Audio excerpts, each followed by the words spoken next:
She humiliates employee with Down syndrome. The store owner arrives and ends her fast.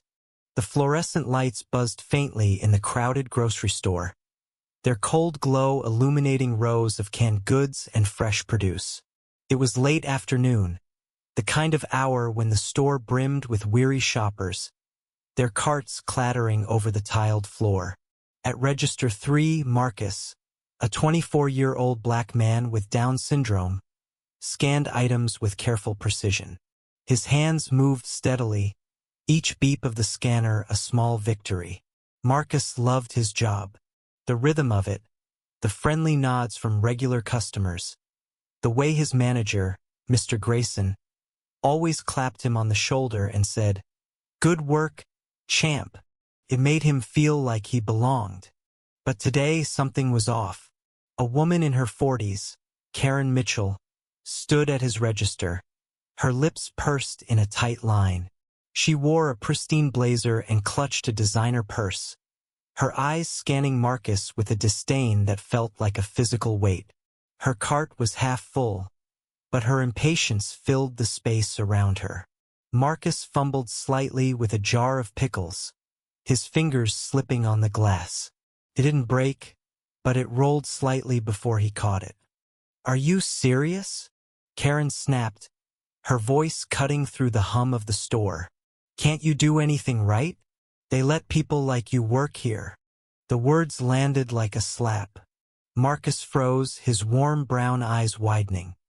He opened his mouth to respond, but the syllables tangled in his throat. A few customers nearby glanced over, their faces a mix of discomfort and curiosity. Behind Marcus, his coworker Lila, a young woman with a streak of blue in her hair, stiffened. She'd seen this kind of thing before, entitled customers who thought they could unload their frustrations on anyone, but this felt different. Crueler. "I'm sorry," Marcus managed, his voice soft but steady. He reached for the next item, a loaf of bread, his hands trembling slightly. Karen leaned forward, her voice dropping to a venomous hiss. "You shouldn't be here. You're slow, and honestly, it's embarrassing. Where's the manager? I want someone competent." The air around the register thickened with tension.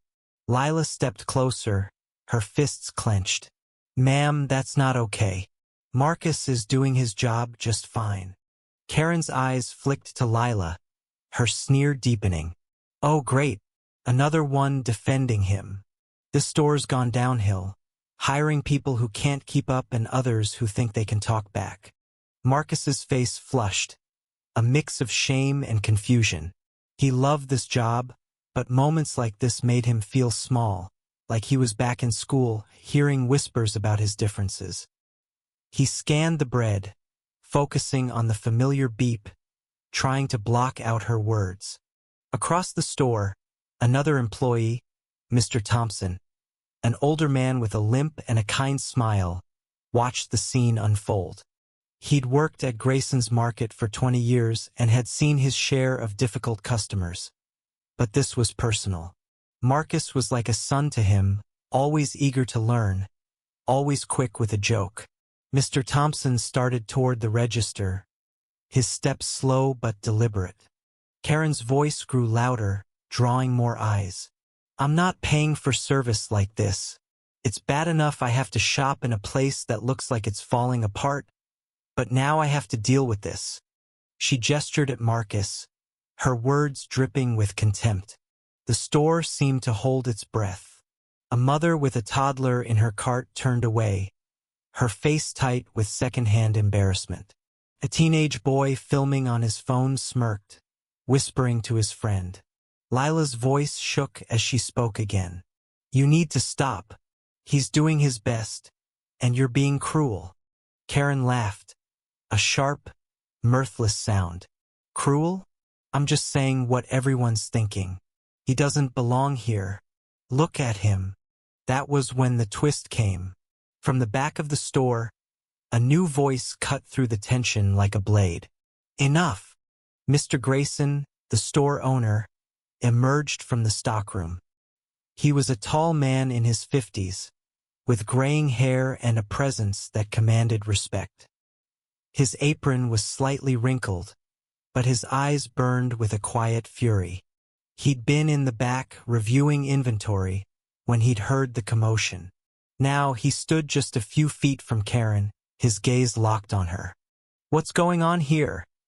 he asked, his voice calm but edged with steel. Karen straightened, sensing an ally. Finally, someone in charge. "This employee," she jabbed a finger toward Marcus, "is incompetent. He's slow, he's clumsy, and frankly, he's an embarrassment to your store." Mr. Grayson's eyes flicked to Marcus, who stood frozen, clutching a bag of apples. Then he looked back at Karen, his expression unreadable. "Is that so?" "Yes," Karen said, her voice rising with confidence. "I shouldn't have to deal with this. I'm a paying customer." Mr. Grayson nodded slowly, then turned to Marcus. "Marcus, can you tell me what happened?" Marcus swallowed, his voice barely above a whisper. I dropped the jar, but I caught it. I'm sorry." "You don't need to apologize," Mr. Grayson said firmly. He turned back to Karen, his tone still calm but now carrying a weight that made the air feel heavier. "Marcus has been with us for 2 years. He's one of our best employees, reliable, kind, and hardworking. He's part of this community. You, on the other hand, just walked into my store and decided to humiliate him because of who he is." Karen's face reddened. I just want decent service." "Decent service?" Mr. Grayson's voice rose slightly, just enough to make the nearby customers flinch. "You think decency is insulting someone who's doing their job? You think it's attacking a young man for being born different? Or maybe it's because he's black, too, isn't it? Let's not pretend that's not part of this." The accusation hung in the air, raw and undeniable. Karen opened her mouth, then closed it, her confidence crumbling. The teenage boy with the phone stopped filming, his smirk gone. The mother with the toddler looked down, her hand tightening on her cart. "I'm not racist," Karen stammered. You just what?" Mr. Grayson cut her off. "You just decided to make my employee feel like he's less than human? You're done here. Get your things and leave. You're not welcome in my store." The silence that followed was deafening. Karen's face twisted with indignation, but the weight of Mr. Grayson's words and the eyes of the other customers kept her from arguing. She grabbed her purse and stormed out, her cart abandoned. Mr. Grayson turned to Marcus, his voice softening. "You okay, champ?"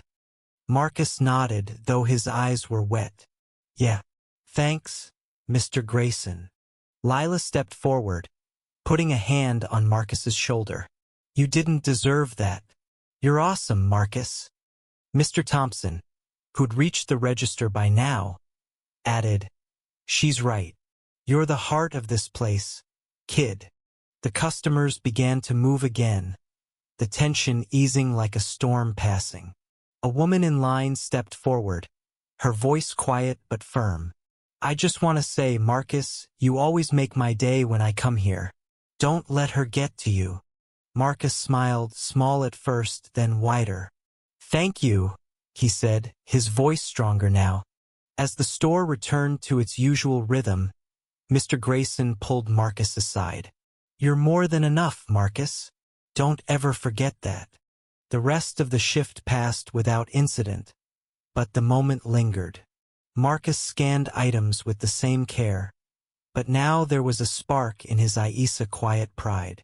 Lila and Mr. Thompson stayed close, their presence a silent shield. And in the days that followed, the story spread. Customers came in, asking for Marcus, sharing their own stories of kindness and resilience.